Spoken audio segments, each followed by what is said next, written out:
কাল রাতেই কিন্তু দিয়া আমাকে মেসেজ করে বলে দিয়েছিল যে আজ 11টা করে ও আমাদের বাড়িতে আসবে। কলেজ থেকে আর বাড়ি ফিরবে না, আমাদের এখানে এসে পড়বে। কিন্তু দেখো, আজই আমার ঘুম থেকে উঠতে এত দেরি হয়ে গেছে। কিভাবে সবটা ম্যানেজ করে ওকে সময় দিয়েছি, চলো আজ তোমাদের সাথে সেটাই শেয়ার করি। সো হ্যালো এভরিওয়ান, আমি Suhani and welcome back to my another mini blog. সকালের কাজবাজ বলতে শুধু ব্রেকফাস্টেই হয়েছে, তাছাড়া কিন্তু আর কিচ্ছু কাজ হয়নি।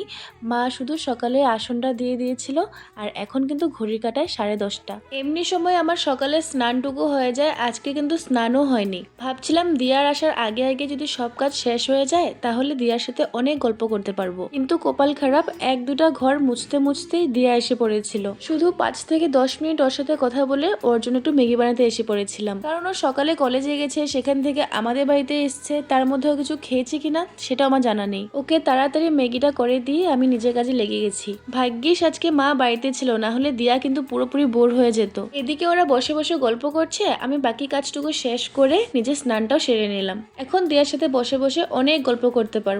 এদিকে আমার চোখ দুটো দেখো একদম লাল হয়ে আছে, কি হয়েছে আমি নিজেও জানি না, 2 দিন থেকে এরকম শুধু লালে হয়ে আছে। সকাল দিকে একটু ঠিকঠাক থাকে, সন্ধ্যার পর কিন্তু চোখ দুটো একেবারে টকটকা লাল হয়ে যায়, সাদা অংশটা দেখাই যায় না। কিন্তু কোনো ব্যথা নেই, শুধু চোখের ড্রপ দিয়ে দিয়ে যাচ্ছি, জানি না কি হয়েছে। তারপর ছাদে এসে ভেজা কাপড়গুলো রোদে দিয়ে আমি যাচ্ছি দিয়ার সাথে গল্প করার জন্য। আমি আসলাম দিয়ার সাথে গল্প করার জন্য, আর এদিকে কিন্তু আমার শাশুড়ি মা চলে গেছে কিচেনে রান্না বাড়াটা সেরে নেওয়ার জন্য।